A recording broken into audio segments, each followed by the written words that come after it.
'యాత్ర' మూవీ ఎలా ఉంది? చాలా బావుందండి. ఈ 'యాత్ర 2' అనమాట ఇది. దీనికి ఇంతకుముందు పాదయాత్రను బేస్ చేసుకొని రాజశేఖర్ రెడ్డి గారితో 'యాత్ర' మూవీ కూడా తీయటం జరిగింది ఒక 3, 4 ఇయర్స్ బ్యాక్. అప్పుడు అది కూడా గ్రాండ్ సక్సెస్ అయిందనమాట. అసలు ఎలాగా, ఏంటి, ఆయన ఎందుకు పాదయాత్ర చేయాల్సొచ్చింది, ఏంటి, ఆ కంటెంట్ అంతా కూడా చాలా బాగా చూపిచ్చారు దానిలో.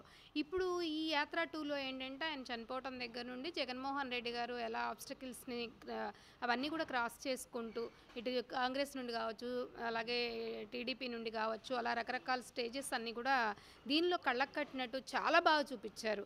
అన్నిటికన్నా బాగా హార్ట్ టచింగ్ ఏంటంటే వైఎస్ రాజశేఖర్ రెడ్డి గారు చనిపోయిన తర్వాత ఆయన ఆయన ఏకాకిగా చేసి ఓదార్పు యాత్రకి అందరూ కలిసి ఎంత బ్లంట్గా వాటిని చేయనీయకుండా అడ్డుకోవటం దగ్గర నుండి ఇంట్లో భారతమ్మ గారిని కావచ్చు, విజయమ్మ గారిని కావచ్చు, వాళ్ళని ఎలా ఇబ్బందులు పెట్టారు, ఇవన్నీ కూడా చాలా బాగా కవర్ చేసుకుంటూ వచ్చారనమాట.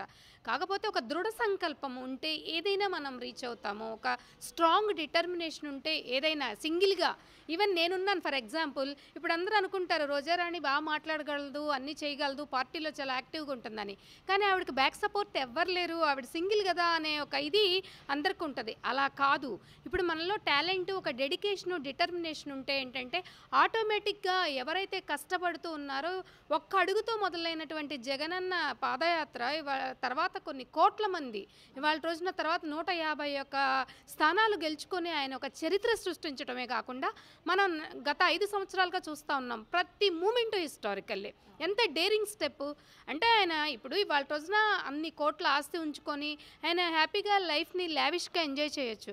కానీ ఒక రాష్ట్రాన్ని డెవలప్ చేయడానికి, ఒక ప్రజల తరపున ప్రజానాయకుడిగా, ఒక పేదల కోసం పేదల పక్షాన్ని నిలబడి ఇవాళ రోజున ఎవరైతే మన పూర్వీకులు ఎవరైతే ఉన్నారో అంబేద్కర్ గారు కావచ్చు, జ్యోతిరావు పూలే కావచ్చు, బాపూజీ కావచ్చు, అసలు ఇవన్నీ కూడా చూస్తుంటే అందరికీ కూడా కలిసి మిక్స్ అయ్యి మన జగనన్న రూపంలో గాడ్స్ గిఫ్ట్గా వచ్చారా ఏంటి అని చెప్పేసి నేను నిన్న దాదాపు ఒక 3-4 షోస్ చూస్తానమ్మా.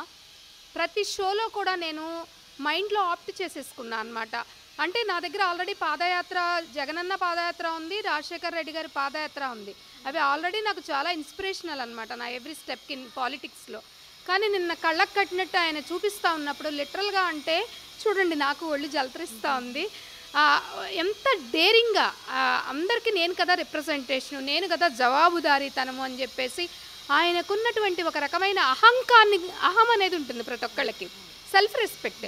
దాన్ని కూడా పక్కన పెట్టి కొన్ని సందర్భాల్లో ఆ కాంగ్రెస్ వాళ్ళు వారిని అవమానించడం కావచ్చు, ఢిల్లీకి వెళ్ళినప్పుడు కనీసం అసలు జగన్ గారి వైపు చూస్తూ కూడా సోనియా గాంధీ మాట్లాడరు అనమాట.